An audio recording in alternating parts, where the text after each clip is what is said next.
ओम श्री साई राम।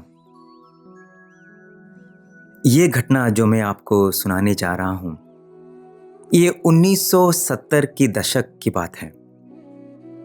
भगवान वृंदावन में भक्तों को दर्शन देने के बाद अंदर आए, अपना आसन ग्रहण किया और कुछ बुजुर्ग भक्त स्वामी के नजदीक बैठे थे और कुछ विद्यार्थी खड़े थे थोड़ी दूर में।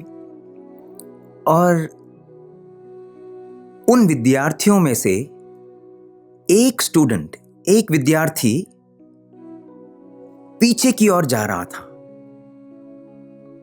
उसके मन में यह था कि स्वामी मुझे देखना नहीं चाहिए। वो स्वामी को देखना चाहता था, लेकिन उसे डर था अगर स्वामी आंख मिलाकर उसे देख ले, क्योंकि उसके मन में कुछ ऐसे विचार आए थे जो अच्छे नहीं थे। उसे बहुत बुरा लग रहा था, ऐसे नकारात्मक विचार कैसे मेरे मन में आ गए। और उस अंदाज के कारण उसे इतना खराब लग रहा था और वो नहीं चाहता था कि स्वामी उसे देखें। लेकिन भगवान उसी क्षण उसके ओर देखकर स्वामी ने पूछा, हे कैसे हो? और ये लड़का चकाचौंध हो गया। उसे ऐसे पता नहीं था कि स्वामी सडनली उसे पूछ लेंगे। और उसने कहा, नहीं मैं ठीक हूं स्वामी, मैं ठीक हूं। स्वामी ने कहा, नहीं नहीं नहीं नहीं नहीं, तुम ठीक नहीं हो। अतल पुतल, अप डाउन हो रहा है। और तब उस विद्यार्थी को पता चल गया, भगवान उसकी मन की दिशा की ओर संकेत कर रहे हैं। भगवान के सामने उसका जीवन एक खुला किताब की तरह है, वो कुछ भी छुपा नहीं सकता। और जब ये एहसास उसको हो गया तो मन में एक भय आ गया। वो डरने लगा कि अब क्या होने वाला है। क्या भगवान सभी विद्यार्थियों को, सभी इन बुजुर्ग डिवोटियों को, सभी को मेरे बारे में अभी बताने वाले हैं? क्या भगवान सबके सामने मुझे इंसल्ट करने वाले हैं? क्या भगवान मुझे अपने कॉलेज से निकाल देने वाले हैं? अब क्या होने वाला है? और भय के मारे वो अपना सिर उठाकर भगवान को देख नहीं पा रहा था। लेकिन भगवान बहुत ही प्रेम से उसे पुकारा और स्वामी अपने हाथ में एक रुमाल जो पकड़े थे, स्वामी ने उस रुमाल को उठाकर उस बच्चे को पूछा,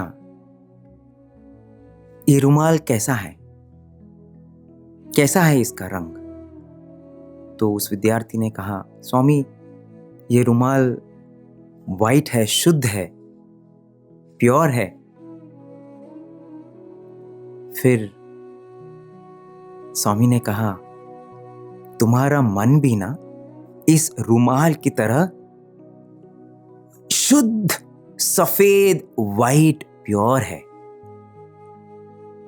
और ये सुनकर उस विद्यार्थी में इतना आनंद आ गया, इतना वो जितना भय था वो सब चला गया। क्योंकि अभी भगवान, वो सोच रहा था कि मैं इतना बुरा हूं, मैं गंदा हूं, मुझे ये विचार आए। लेकिन भगवान बोल रहे हैं, नहीं, तुम्हारा मन तो इस रुमाल की तरह सफेद है, तुम तो शुद्ध हो। तो अभी थोड़ा कॉन्फिडेंस के साथ, विश्वास के साथ स्वामी के पास गया और फिर स्वामी ने कहा, ये जो रुमाल है, अगर इस रुमाल को मैं लेकर मेरे ओंठों को थोड़ा मैं पोंछूं, और स्वामी ने उस रुमाल को लेकर अपने ओंठों को थोड़ा पोंछा। फिर वो रुमाल दिखाया और कहा, अब कैसा है ये रुमाल? तो उस विद्यार्थी ने कहा, स्वामी थोड़ा दाग आ गए हैं। उन दिनों स्वामी पान खाते थे तो थोड़ा सा रेड मार्क आ गया था, लाल दाग उस रुमाल में दिखा। तो स्वामी ने कहा, ये क्यों हुआ? ये रुमाल में ये दाग कैसे आए? ये दाग आए क्योंकि मैंने इस रुमाल का उपयोग किया।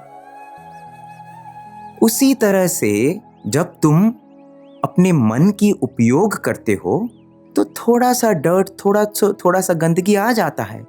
उसमें डरने की क्या बात है? उसमें उतना बुरा मानने की क्या बात है?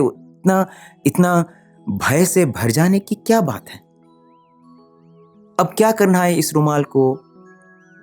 इस रुमाल को एक धोबी को दे देना है। जब तुम एक धोबी को दे दोगे, वो धोबी उसे साफ करके तुमको वापस देगा और तुम्हारा रुमाल फिर शुद्ध हो गया। उसी तरह जब तुम्हारे मन में अगर कुछ दाग आ गए हैं, कुछ ऐसे चीज आ गए हैं जो निर्मल नहीं है, तो तुमको क्या करना है? उसको निर्मल बनाने के लिए तुमको धोबी को दे देना है। और कौन है वैसा धोबी जो तुम्हारे मन को साफ कर सकता है? मैं हूं। मेरे जैसा ऐसा शानदार धोबी तुमको दुनिया में किधर भी नहीं मिलेगा। दे दो तुम्हारा मन, मुझे दे दो, और देखो मैं कैसे इसको साफ करके तुम्हें वापस लौटा देता हूं। तुम शुद्ध हो, तुम निर्मल हो। आपने ये शिवानंद लहरी की जो पंक्ति सुनी, श्री आदि शंकराचार्य जी भगवान शिवजी से यही प्रार्थना करते हैं कि हे भगवान, आप अपनी दिव्य सुगंध से मेरे मन में जितने भी कलंक हैं, मलिनता है, उसे दूर करें और आपकी आशीर्वाद की सुगंधता मेरे मन को शुद्ध करे। मैं मेरा मन आपको समर्पण करता हूं ताकि मैं आपकी आशीर्वाद की सुगंधता से अपने जीवन को कृतार्थ करूं। यही है इस पंक्ति शिवानंद लहरी की अर्थ। और हम जब भी भगवान की दर्शन करते हैं, जब भी पूजा में बैठते हैं, हमें बस यही कहना है, भगवान जो कुछ भी हो गया वो हो गया। ये मन मेरा नहीं है, ये मन आपके चरण में अर्पण है। आप इसे निर्मल करें और मेरा जीवन धन्य करें। साईं राम।